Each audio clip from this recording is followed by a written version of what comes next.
Hi guys, आज मैं आप सभी के लिए एक नया चैप्टर लेकर आया हूं जिसका नाम है जीरण। देखिए यारों, जब डिफिनेशन देने के लिए हम क्या करते हैं कि जब मुख्य क्रिया के फर्स्ट फॉर्म में, ये रहा दोस्तों मेन वर्ब, जब मेन वर्ब के फर्स्ट फॉर्म में आईएनजी जोड़ देते हैं, यानी कि जब मुख्य क्रिया के फर्स्ट फॉर्म में आईएनजी जोड़ देते हैं तो वह नाउन का कार्य करने लगता है। किसका कार्य करने लगता है यारों?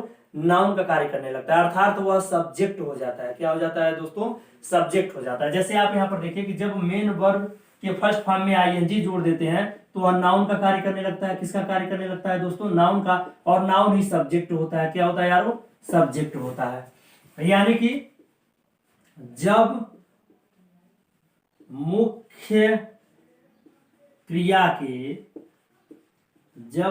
क्रिया के यारों, ये रहा फर्स्ट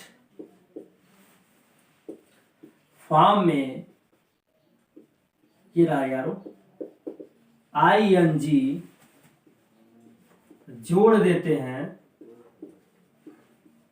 ये रहा यारों जोड़ देते हैं, तो वह सब्जेक्ट का कार्य करने लगता है। किसका यारों?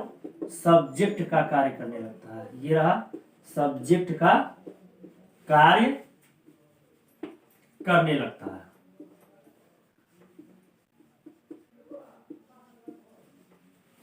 जैसे यहां पर हमने लिख दिया सब्जेक्ट, ठीक।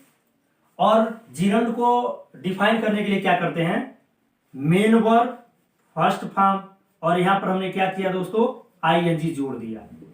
तब यह वर्ब से क्या बन गया? जब वर्ब के फर्स्ट फॉर्म में आईएनजी जोड़ देते हैं तो वह फर्स्ट फॉर्म जो मेन वर्ब का होता है वह जीरंड हो जाता है। कब? जब आईएनजी जोड़ते हैं। जैसे मान लीजिए तंबाकू चबाना स्वास्थ्य के लिए हानिकारक है। यहां पर देखिए, यहां पर मैंने लिखा सेव, सेव मिस होता है चबाना, इसमें मैंने जोड़ दिया आईएनजी, तो यह हो गया नाउन। यानी कि सेविंग ऑफ टोबैको, ये मैंने लिया यारो, saving of tobacco is injurious to health.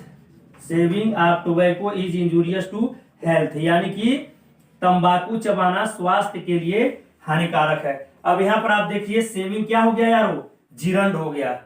क्या हो गया? जीरंड हो गया, क्योंकि मेन वर्ब के फर्स्ट फॉर्म में हमने आईएनजी जोड़ दिया।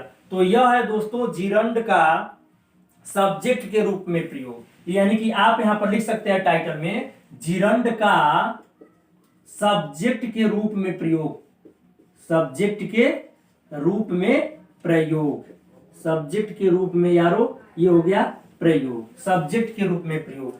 तो आपने क्या देखा कि जब मेन वर्ब फर्स्ट फॉर्म में आईएनजी जोड़ देते हैं तो वह सब्जेक्ट का कार्य करने लगता है, अर्थात वह जीरंड कहलाता है। और एक चीज और आप जान जाइए कि जीरंड का मतलब होता है ना, ने, नी। इसका मतलब हुआ यारों कि जब इंग्लिश वर्ड के हिंदी अर्थ में ना, ने, नी आए, एक प्रकार से संक्षेप में हम समझ सकते हैं, जान सकते हैं, तो वह वर्ब होता है, या फिर उसमें आईएनजी जोड़ देते हैं तो वह जीरंड हो जाता है। जैसे आपने क्या किया, रन, रन मिस क्या होता है दोस्तों? दौड़ना। आपने आईएनजी जोड़ दिया, रनिंग हो गया, तो यह क्या हो गया? जीरंड की भूमिका निभा लेगा। वॉक मिस होता है यार टहलना, और इसमें आपने क्या जोड़ दिया? आईएनजी, तो यह हो गया वॉकिंग। वॉकिंग मिस क्या होता है दोस्तों? टहलना ही होता है। लेकिन यहां पर यह वर्ब है, लेकिन जब हमने आईएनजी जोड़ दिया तो यह क्या हो गया दोस्तों? जीरंड हो गया। तो यह रहा जीरंड का सब्जेक्ट के रूप में प्रयोग।